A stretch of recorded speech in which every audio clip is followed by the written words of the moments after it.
What's up, y'all? It's Brian with the Trial and Error podcast. Um, I'm jumping on live. I'm probably going to do kind of an abridged version of this today. I got a ton going on, and that's kind of what we're going to be talking about. So let me go ahead and get Instagram up and running here. All right, so Instagram's on. So on today's episode, it's gonna be more of a personal update. This is gonna be more of an abridged one. Like I said, I'm unshaven. I've had a lot going on, and so hopefully Fearless can jump on, pop on right quick, because I was kind of back and forth even doing this episode today because there's so much going on. But consistency is key, and so yeah, so that's what we have on today's episode. I'm gonna go ahead and roll the intro, and we'll get this thing started.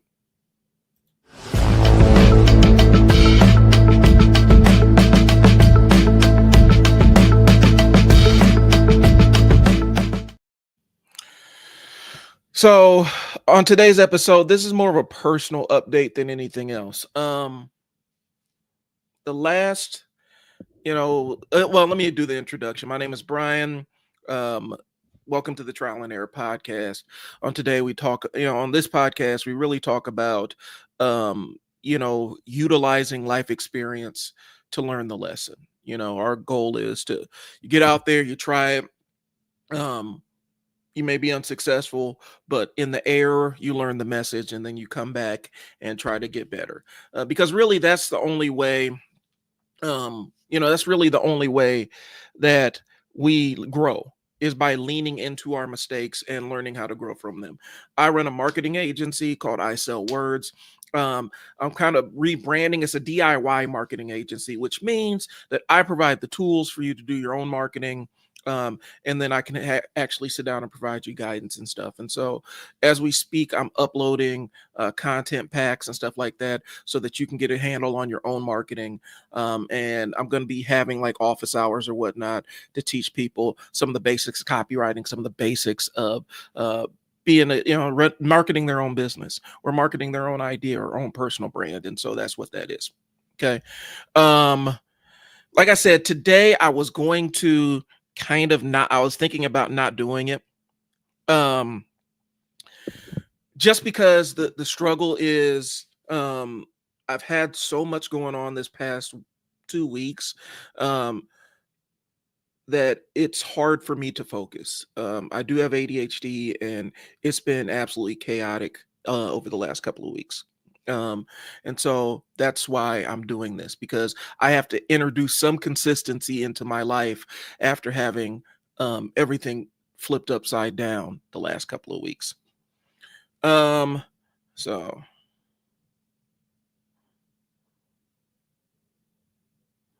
I'm talking to Fearless now.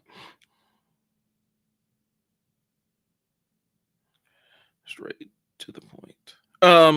So what I've been dealing with the last couple of weeks is, and I'm still not really ready to go into the details of it, but I did lose somebody close to me. And so we've been dealing with a lot of funeral stuff and family in town and things along those lines. And so that's really kind of flipped me upside down. And then we had to make some adjustments with one of my businesses. And today, we're actually moving out of our location, and trying something different. Um, and so I'm actually going over to finalize that today. That's been a challenge, because for me it's really hard with change, when things, I really move off of routines. Like that's how I build my whole day, is around routines. And so I'm actually losing something that was part of my weekly routine. I would go into my office and have my office hours, a couple of days a week, and I'm not going to have my own private office. I'm back to basically working out of my house, until we can sort out some details. The reality is we did the trial and error with having our own facility with this business, and we had really had a status quo. We didn't really have a facility. We would, use local facilities, and it was really cost effective for us. It also kind of was a self marketing kind of thing because people would see us out doing it. For those that don't know, it's a basketball training business, so people would see us out and about in the community, and we would get a lot of traffic that way. And so we figured, hey, why don't we go ahead and get this building? We can rent it out, and make some extra income for other basketball teams and whatnot. And that did not pan out. And the building quickly turned into a liability, really quickly, just because there's a couple of structural things. There are some logistical issues, and we could not monetize that thing the way we wanted to. And I know it's trial and error, but I beat the hell out of myself for sometimes when things don't go right, for not knowing better or not being able to predict the outcomes and stuff. And so that's what happened. And so I'm kind of grieving that as well. The fact that this thing didn't pan out. Like, this was a goal that I had. I met the goal, but then once I reached the goal, we weren't able to, there's a lot of things that we were not able to execute on. And so I understand that that's just how things run, but it doesn't make it any easier. But I also needed the experience. So it's a blessing and a curse, right? That's just how it goes.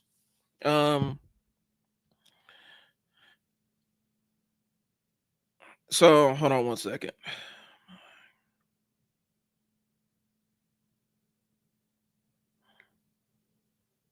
So anyway, that's what happened. So I've had a lot of different things churning in my interpersonal life. And so I just kind of wanted to walk you through a little bit of this. And there is going to be some trial and error. So I think what I'll do first is break down what went wrong. Not specifically, not doing the full autopsy of what went wrong with the building and stuff like that, but the lessons I'm taking from attempting to have a kind of our own location, and what I need to know for next time. Okay. So, and then I'm gonna just talk about how I'm trying to balance personal chaos and business chaos when they intersect, and how I'm trying to navigate this thing through. So that's what it is. All right. So first things first, we are in the process of moving out of our building.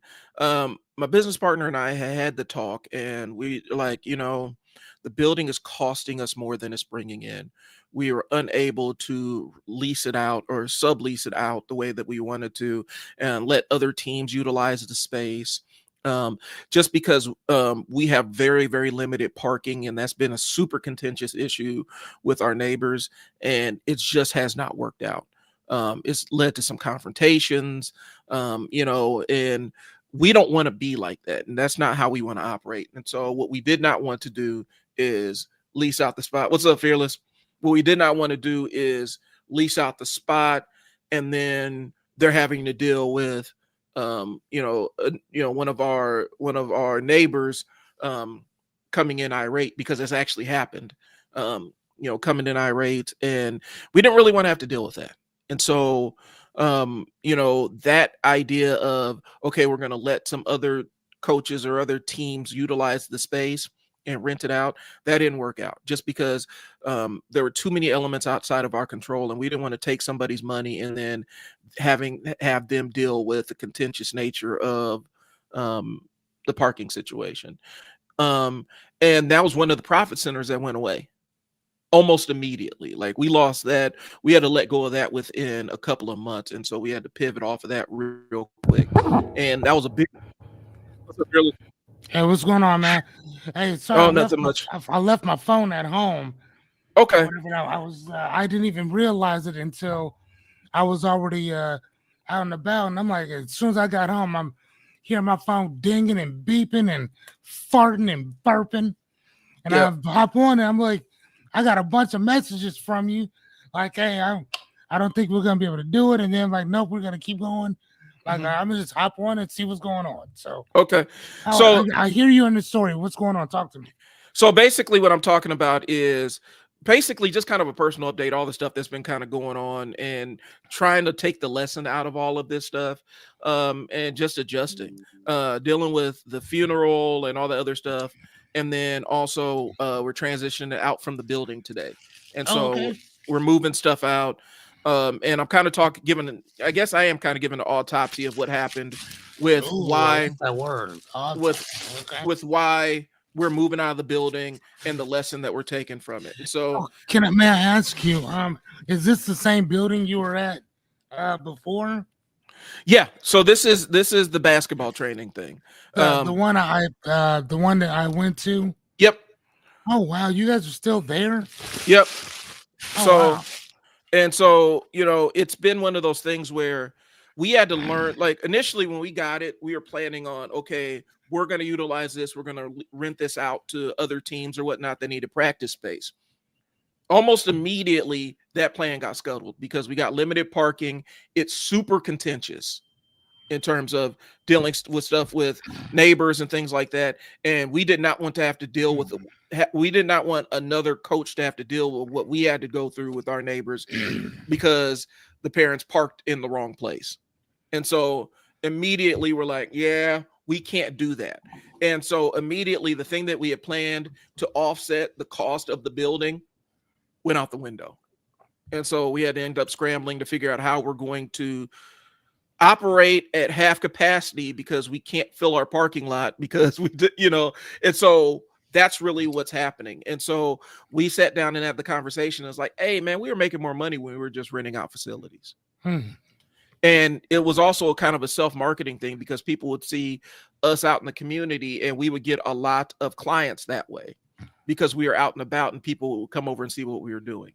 And so that was the hard decision. But one of the things is with my ADHD, I am used to ritualizing everything.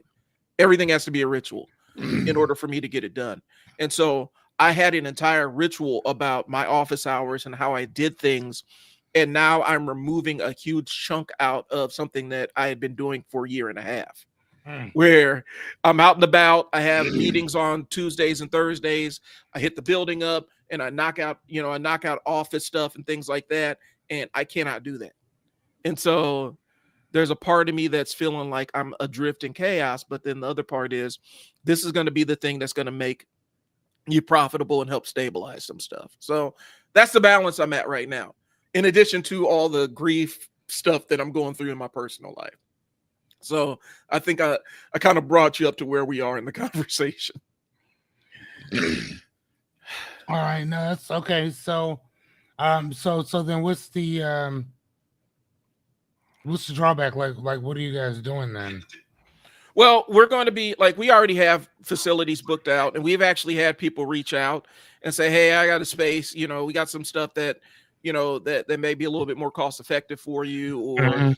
we're not going to charge you, we're not going to charge you as much. And so we've been, booking out all the other, all of our other alternative, basically booking out our community based alternatives this week. But then also physically moving stuff out of that building. Um, I went and cleaned out my office, so I have in the back. You can't see, but I have a ton of lights and camera equipment and just audio equipment and stuff that I have at the house again until I find another place for it. Right. And so that's kind of where we're at. But from the trial and error part, the thing that ties it to the trial and error is I'm trying to take the lesson out of this.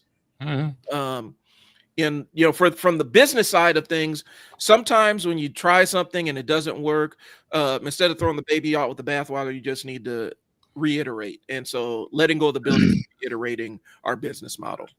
Correct. And really focusing on the number side of it, because a lot of it was focusing on the aesthetic side of, oh, we got our own facility, and you've been in it, man. It's laid out, but we were like, I had to let go of the aesthetics, like, yeah, I have my own facility, and focus on, yeah, but what are the numbers looking like? Because at the end of the day, when you're running a business, and I actually had a long conversation with one of my uncles who was in town. He's really successful, retired businessman, and the thing we talked about is like, you got to put a number on everything. What do you mean? So when you're doing business, because his thing was he owned a whole chain of funeral homes, right? And so he said, I had to have for each location, each location had to have a specific number that they needed to hit so I could determine whether they were successful in what we had them doing for that month. And so I was too caught up in the we have our own facility stuff, and I took my eye off the ball in terms of, yeah, but what are the numbers saying about it? Has this Mm, increased? Is this increasing, your revenue month over month, or is it negatively impacting it? And it was mm, negatively impacting our month over month. okay. So Yeah, that's the and lesson. that's and I like that idea of that because it puts things back into perspective very quickly. Hmm. You know what I'm saying? It takes you from this from that armchair theorist to what's actually factual Right. and something, and that does make a lot of sense, whatever. Because again, we're paying however much money for an empty building. You know what I'm saying? As opposed to saying, okay, well, what does this need to be bringing in? What do we need to be doing in order for this to be bringing certain things in? I met a podcaster recently who makes a lot of money podcasting and stuff. And one of the things that she told me was, she said, I could tell you how much money I'm going to make just by based on how many videos I put out. Hmm. She said, this is like a job. She said, the more videos you put out, I can almost tell you how much money I'm going to get back. Yep. And she said, every single month, damn near like clockwork. So she was telling me that, and I was like, man. She said, I'm like, you have it down to a science. She said, yes. She said, once you've been doing this long enough, she said, well, that's the reason why we can come in and help anybody, like get this stuff situated, get this stuff set up, because it's so simple. She said, one of the things that we do is we complicate everything. It's not complicated. Yeah. She said, she's like, dude, going viral is not complicated. Just put out some videos. And and she was coaching me on those 100 videos that I did. She said, listen, she said, dude, if you would have put that same energy that you put into that 100 days of coaching, Q&A, training onto like TikTok or onto like Instagram, just doing like shorts, she said you would have already been making a crap ton of money right now. Right now. Hmm. She said if you would have taken that same exact approach and put it somewhere else. She said basically, dude, you did the right stuff just on the wrong platform. She said, and another thing, she said, stop going live. She said, let's build you out something and then do your lives. But for right now, she's like, no, no, no, no. Don't do that. So again, it's a lot of it. You don't know what you don't know. Yeah. You know what I'm saying? Playing some, you don't know what you don't know. But at the same time, like I loved every bit of doing the Ags Fearless stuff. I love that shit. What? Yeah. What? Come on, dude. What? I love it. I love it, and I still do. You know what I'm saying? So I mean, yeah, I did what I wanted to do because I got over that whole fear of going live type stuff or whatever. And now it's just more or less like, all right, cool. Well, we'll kind of do the same thing, just a little opposite, go a different direction. And not Right. only that though, but now I have a different objective in general. Dude, kind of like a little quick side segue. You know how many books I've finished How many? since I've stopped doing my 100 days? Dude, I have read. Okay, I'm reading one now. I'm reading part two of this one here, called "The Parable of Talents" by Octavia Butler. Hmm. I have read one, two, three, four, five, six, seven, eight. I've read 8 books complete in the last like 10 days. Now, Wow. actually, about 11. 11 days. I've read 8 books, like full, cover to cover. just sitting there knocking them out. I mean, and again, like I said, man, I don't think that you get what you want. I think you get exactly who and what you are. Yeah. And if you guys' thing is kind of like you said before, the better the you guys got the people when you were doing something that was organic. Hmm. As soon as you guys went in, then you guys kind of ended up like everybody else. So I mean, what works for you may not work for everybody else, and vice versa. Well, and the idea of, it does go back to taking our eye off the ball a bit, and Mhm. getting caught up in the allure of, oh, we got this, we have this amazing facility and stuff like that. But the facility in and of itself, initially we went in with the plan that this is going to be something that generates money just in and of itself. And then we realized, oh man, we got to pivot off of that. Now we got to learn how to fill this thing up with a bunch of services. And we weren't necessarily equipped to do it that way, Mm. because our entire plan was built around, we're going to monetize owning this and leasing it out.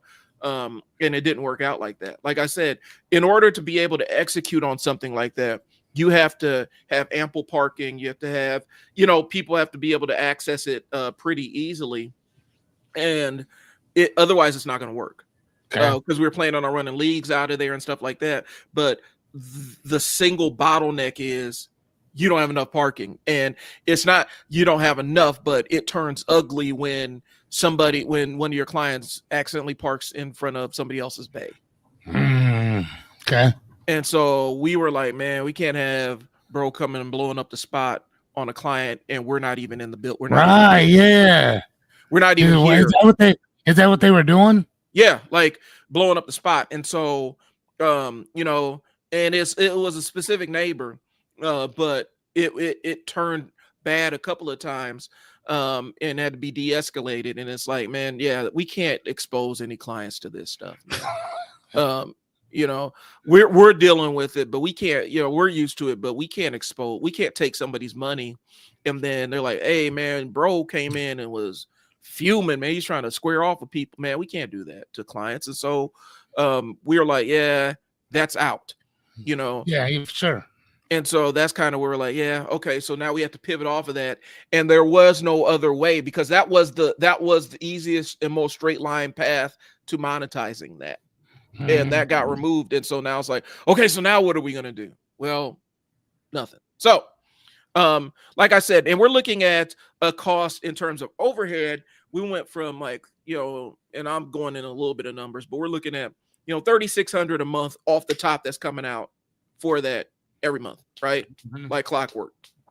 And versus when we were just renting out spaces, we're looking at our overhead being like 800 a month at the max for facility usage.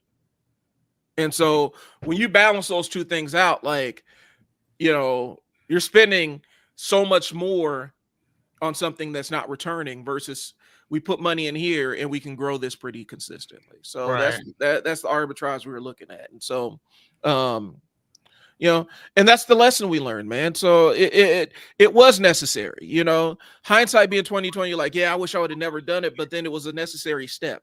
We had to go through that because it was such a hard line goal for us to get a facility that we needed reality to kick us in the rear and say, yeah, you need to change your focus. You focusing on the wrong thing. We couldn't be talked out of it before. Does that make sense? Yeah. Like, we could not be talked out of it before. But then there are other factors that happened that screwed up the money and stuff, that lessons that we learned over this year. I've told people straight up, like, this has been one of the most challenging years that we've had as a business. And I'm talking about even including all the stuff with COVID, and having scrambled with that. And so there are other factors and other lessons that we're taking in, but the culmination of everything, all these things were things that we couldn't be talked out of until we experienced it. And now that we experienced it, we're like, okay. So now we know. You know the thing that I love about what you guys are going through And I mean, even with the negativity, and which is really not negative. I mean, it's Yeah. just that ebb and flow, it's that trial and error.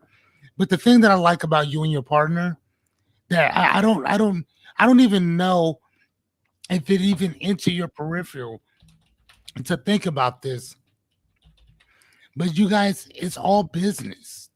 Hmm. Nothing's personal. You guys are going through this thing together. Heads up, feet down, locked and locked, like, man, no matter what happens, bro, we gonna ride this out together. And that's the thing, honestly, bro, that inspires me when I listen to this story. It's not what you guys are going through, it's that you guys are going through it together. That that on both sides of things, neither one of you are blaming each other. There's constant communication with both of you. There's there's not no nobody's being silly and acting this particular way or that particular way. The way that you guys are handling it is like, dude, man, our friendship first, business second, right? Like we came into this, we were friends first, and then we started this. Hmm. You know what I'm saying? I mean, so you guys still have that that that common denominator of friendship first, then everything else came afterwards. And it wasn't fake. It wasn't facetious. You know what I'm saying? It wasn't one person trying getting to know the other person, but never really understanding who that other person was type shit. You know what I'm saying? Like that's the thing I love about what's going on. And again, like I said, there ain't no pillow talking, there ain't no BS going on behind closed doors. You anytime you talk about Mo, it's always in a positive. Anytime. Y'all could be going through all kinds of stuff. But anytime you talk about that, man, it's always in a positive. Yeah. Constantly. You know what I'm saying? Like seriously. So that is very inspiring to me. Thank you. You know what I'm saying? Like, and I wanted to say, I appreciate that. Not just the fact that you're struggling, because that's good too. Because I mean, it's you It's guys don't necessary. it's necessary. It's a necessary evil. But the fact of the matter is that you guys kept that friendship first, and you can see that going watching you guys go through what you're going through together. And like I said, man, that's to me that's a beautiful thing, dude. Because I've witnessed myself, I've experienced, and Hmm. I've been exposed to things not going that way. Oh yeah. And yeah, and Fearless and I have talked about that, and it is one of those things where even when we disagree, it's like, hey, we got this issue, we're not on the same page. Give me a call, let's sort out so we can figure out where we move on from here. Because that's been the communication piece, and it takes time, and it does take work Yeah, sometimes. and that's fine, right? But I mean, but at the same time, but to undercut your man, to to be talking to your wife about how horrible this dude is, and how I mean, just saying nothing but negative shit constantly. Yeah. You know what I'm saying? And again, like, all I'm saying is that if you've had a problem with this man, you could talk to him. Like, hey man, pull up, man. We got to talk, my guy. You know what I'm Right. saying? And that's kind of how I feel about a lot of different stuff. With me personally, when I'm Mhm. dealing with other people, and we may not necessarily see eye to eye with certain stuff. Like I'll hit you up like, hey, what's going on with this? Or what's going on with that? Or hey, pull up. Like we should probably talk about this type of Mhm. stuff. You know what I'm saying? Again, depending on who you are, and type of stuff, or there's this individual, like I seen his wife in the store one day, and I'm like, hey, what's going on? Just like nothing. It's like, oh, okay, I didn't know that's where we were. Oh You know what wow. I'm saying? So I hit her husband up like, hey, I ain't never said or done nothing to neither one of y'all. Like what the fuck? And still nothing, crickets. So it's like, oh, okay. So you know what I'm saying? So like again, if I have an issue, I'll say something. If there's no issue, then then it is what it is, and I'll back off. Now, I put my stuff out there. You know what I'm saying? But again, because it's not like I was friends with these people, really. Right. I mean, we were more or less co-workers, but I at least still had some type of respect for them. Like, you know what I'm saying? Now, other people, I've it's crazy because of my personality, I have a very fine wine type of personality. Like, Mhm. you're either gonna function with me or you not. Like, but again, unfortunately, I do grow on people. Right? Once you get past all the other shit that comes out of my mouth and the other erratic behavior, like we cool. You know what Right. I'm saying? Because you'll know for the most part, that I'm at least for real with you. I mean, like I may not be like everybody else, but if I'm on some shit, you on some shit. Like I believe in total transparency. Right. You know what I'm saying? Let me know before somebody else tell me type shit. You know what I'm saying? But again, though, that's just me personally, right? And the thing that I see that you and Homeboy do is some stuff that I wish that could have happened between myself and partners that I've had in the past. And again, maybe I'm the common denominator in that. You know what I mean? Maybe I am. And Lord knows I'm trying to check myself in that too.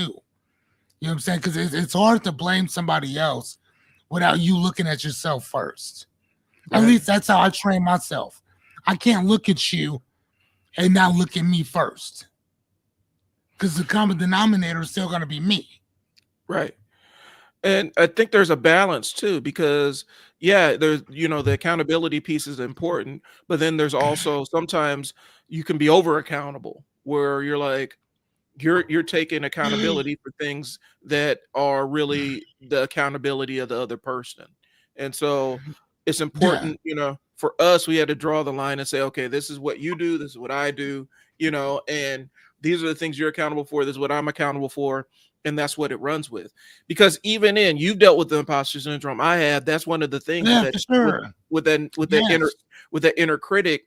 Oh, and I heard something that I'm gonna share with you in a second, but with the inner Okay. critic, it's really super easy to hold yourself accountable for things that aren't your accountability. Um, For things that you're not responsible for. yeah, for things that aren't you're not Right. responsible for, it's really easy to Yeah. hold yourself accountable for things you're not responsible for. Um, Correct. Yeah. and there's this thing I'm actually trying out. I heard this. I was on some YouTube channel where it's talking about all the different, it talks about different cognitive things that you can do, and it's basically 3 hours of cognitive tricks that you're supposed to listen to while you sleep. And so and they have a lot of those while you sleep channels, history while you sleep, um, philosophy while you sleep. So I listen to all of them, right? And this one was really interesting because it was the first one, so I was wide awake when I heard it.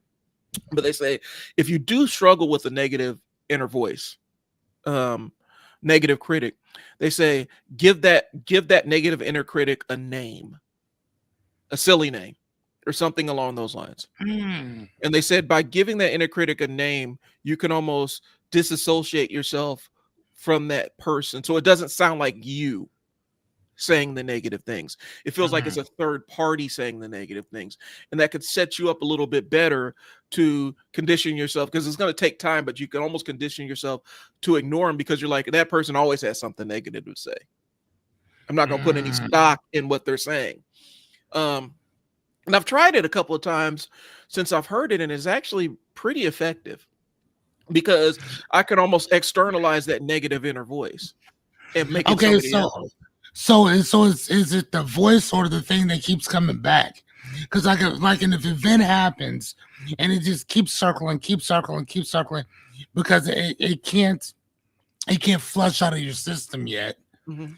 Is it the event that you name, or is it the because again we all not all of us has that chitter Yep. going on in our heads. So what part of it are we naming? Are we naming the part that's talking about it? Are we naming the event itself? Okay, so there's another one that I can share with that one, but the talking for Okay. me because it's an inner voice. It's a negative inner voice for me. I know not everybody Okay. hears it. Not everybody has an internal monologue, um, Mm-hmm. but for me, it's a negative inner voice. And by giving a name to that negative inner voice, Mr. Negative, um, I can say Mr. Negative always has something negative to say. Just like when you Okay. interact with people, like somebody, man, such and such always got some sideways shit to say. That's why I don't pay any attention to them. And so that's what I've been doing the last couple of days. Now, from the emotions and feelings that came along with it, there was one that followed right after that where they're saying basically, um, physiologically, when you experience a super negative emotion, more times than not, the duration of that is about 90 seconds. After that, it turns into ruminating and kind of feeding the emotion and leaning into the emotion. Mm-hmm. Yeah. And so at some point and basically it's a kind of a small little meditation or whatnot, but they said, and I used to tell my staff this, which is amazing because I didn't even hear this before, but I used to tell my staff, um, there's a difference between feeling a thing and reacting to a thing, and cultivate that pause between the event happening, you experiencing that negative thing, and then you creating an opinion about that negative thing. Like Mm. there's a multiple step thing, and I used to have to tell my workers out in the field, like when they saw something horrific or terrifying or sad, I said it's very easy for your emotions to feed into it and end up making the situation worse. And as an outside person, that's the last thing you want to do. And so Mm. basically what they said is you experience that negative thing, the anger, that sadness, that whatever, that really intense emotion, that goes for about 90 seconds. And then the rest of the duration is ruminating on it and Okay. living in that spot, as opposed to giving yourself the ability to feel all the emotions that come with that for 90 seconds and just kind of leaning into it, and then start saying, okay, so what's next? What do I do now? You know what I'm saying? It's a different kind of way of thinking about it, and it's a little bit hard, but I've actually done it before because I used to go out. I did case management, man. I used to go out to see horror shows, like human horror, like awful stuff, and it was really easy for that to infect you, um, and it could ruin your entire day. And I had to learn how to, okay, this is really, really depressing and sad. This is heartbreaking.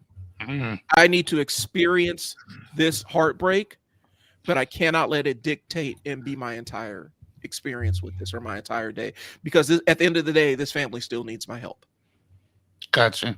and I got to lock in. And so it's one of those things, and it's not saying that you ignore your emotions or not have any emotions, but it's also being able to experience those emotions without feeding those emotions afterwards, after you experience them and ruminating on them. I'll send the thing over to you so you can check it out, man. But Okay. it had a lot of different little mind hacks that you can do, and some of them I'm actually done without even seeing that video before. So I know that there's some efficacy, but your mileage is going to vary depending on who's doing it. Okay, I got you.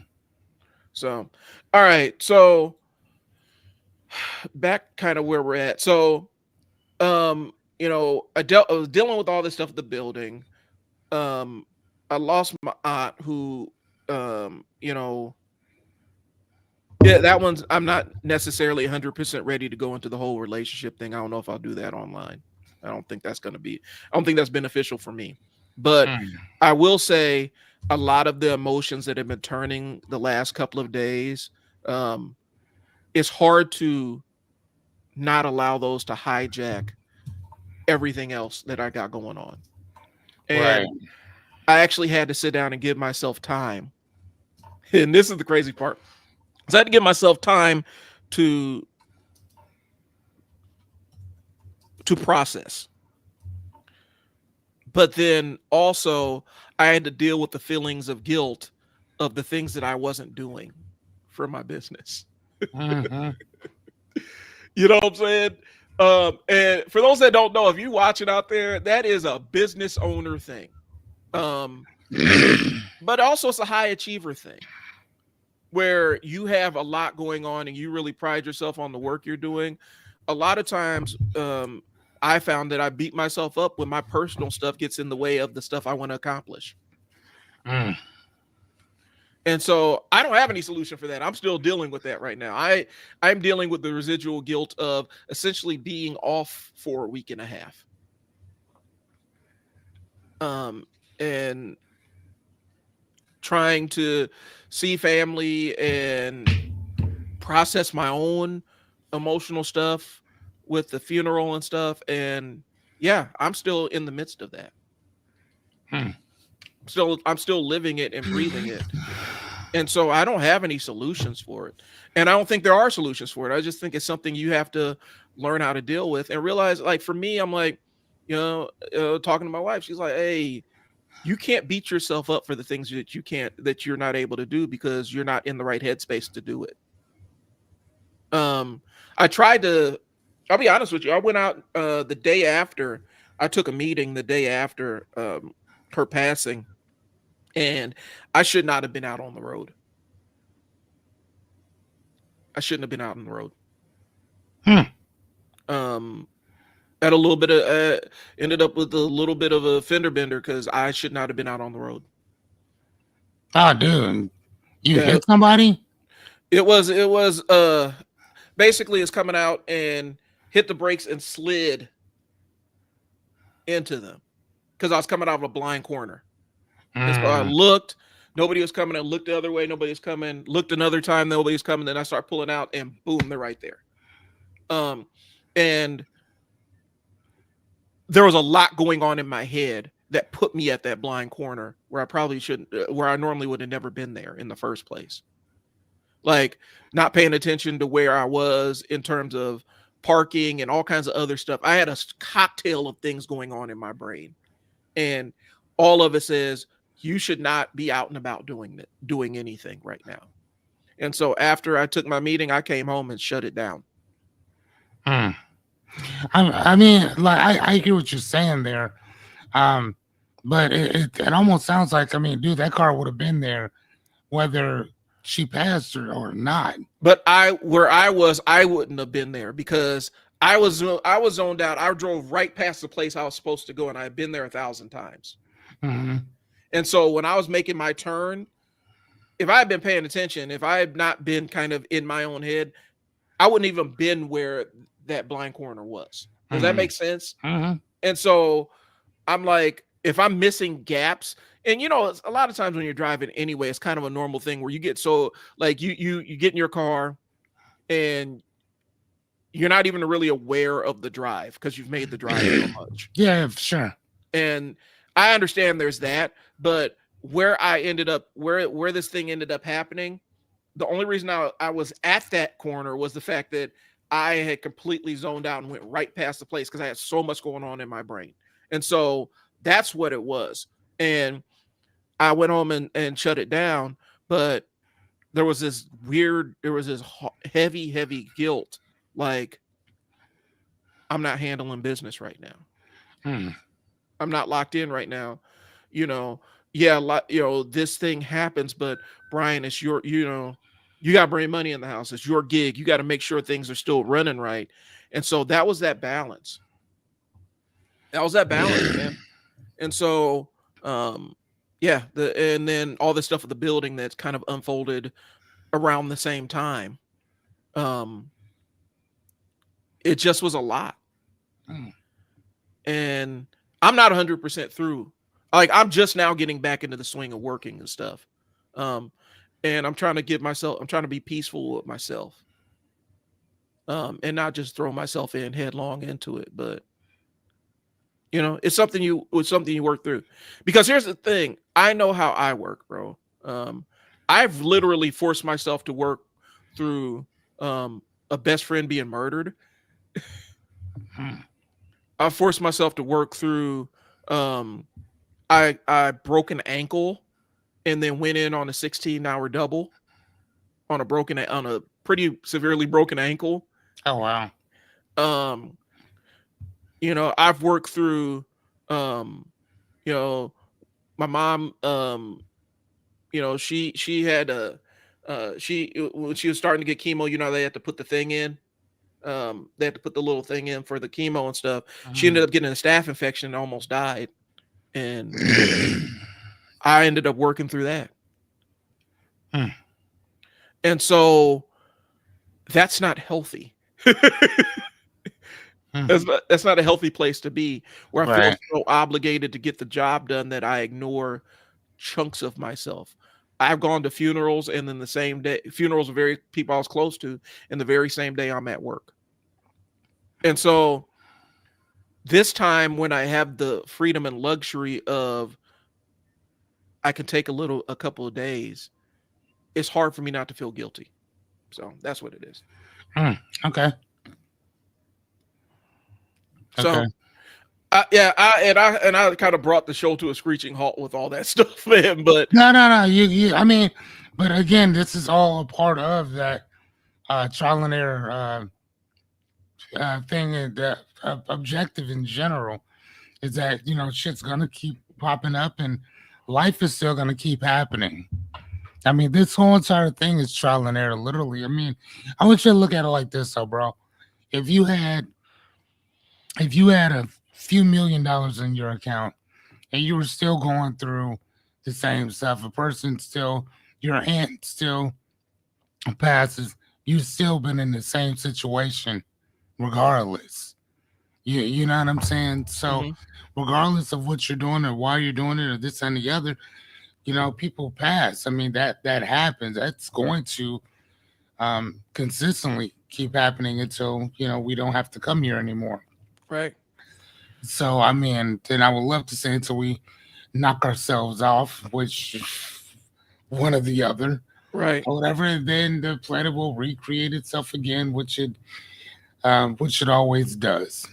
yeah, Right? I mean, I think this would be the sixth extinction of man yeah, or whatever. I mean, how many different hominids of man has there been since the dawn of age? I mean, yeah. That's they're true. still finding different types of people that existed before this Homo sapiens came along.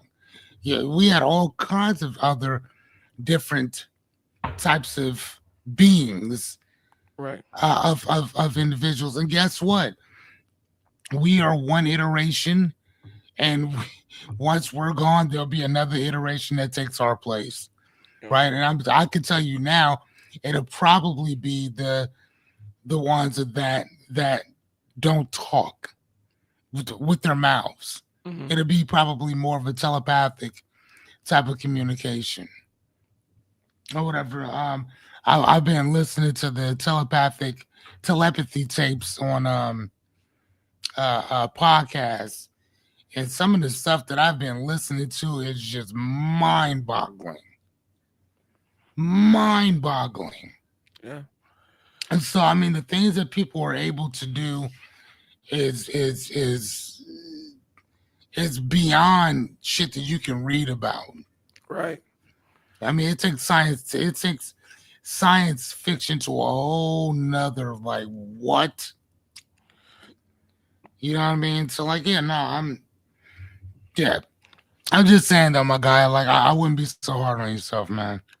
And I think that's the biggest takeaway I'm going to end up with this. Like, I do push myself, even though it is one of those things. When you have ADHD, you always feel guilty for all the stuff that you don't get done. I do push. I'm a person. I do push myself really, really hard on a lot of things, and I think the lesson I'm going to end up walking away from this is be a little bit kinder to myself when it comes to stuff. Mm, Because I have these. I think one of the hardest things, and I got to say this, and I got to wrap up because I got to sprint over to this building to get some stuff taken care of. okay. Um, but um, I have really, really high expectations for myself, and it sounds good until you actually live it. It sounds great. Having super high expectations for yourself is great until it's not so great anymore, because what that does is it creates an environment where you punish yourself for things that may or may not be within your control. And even stuff Mm. that's emotional isn't always 100% in your control, you know? Right. And so it gets really hard sometimes when you hold yourself up to this standard that nobody else is holding you to. And you end up becoming obsessed with over delivering and obsessed with, you know, being better and showing up better than the person standing next to you. Hmm. Um, that can end up being deleterious to your well-being, your mental health. And so that's one of the things that I'm learning. That's a lesson I'm learning Okay. is, sometimes good enough is good enough. Indeed.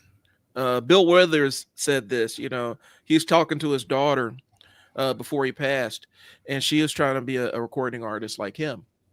And he's like, you know, it's all right to head out and venture and journey to wonderful, but on the way, make sure you stop at good enough. Mm. You know what? And I think that we should stop it on that because a lady asked me about what my investments were, and I think I told you about that before. She said, "How do you know what to invest in and what not to?" And this and the other. And I'm like, And then I started thinking about the 100 days, 100 nights, thing, whatever that I was doing. And I said, I kind of look at my investments the same way as I do my presentations. Mhm. I don't want them to be perfect. Yeah. I don't look for perfection whatsoever. I'm looking for 60 to 70%. Yeah. If I get to 80, great. But I'm looking to 60 to 70%. Right. And she said, why there? I said, because that gives me enough shit to just put the rest of it out.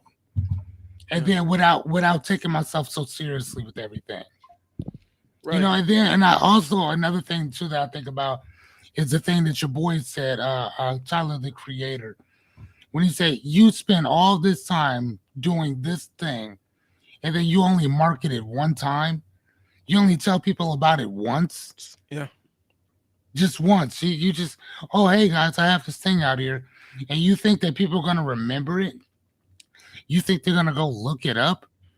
Dude, you should be putting the same exact amount of energy into this thing over here as into marketing it as you did as into creating it. Yeah. And a lot of the times that we don't do that whatsoever. And I find myself doing a lot of that now. Yeah. And I'm like, you know what? What are you gonna do about it? And I said, you know what?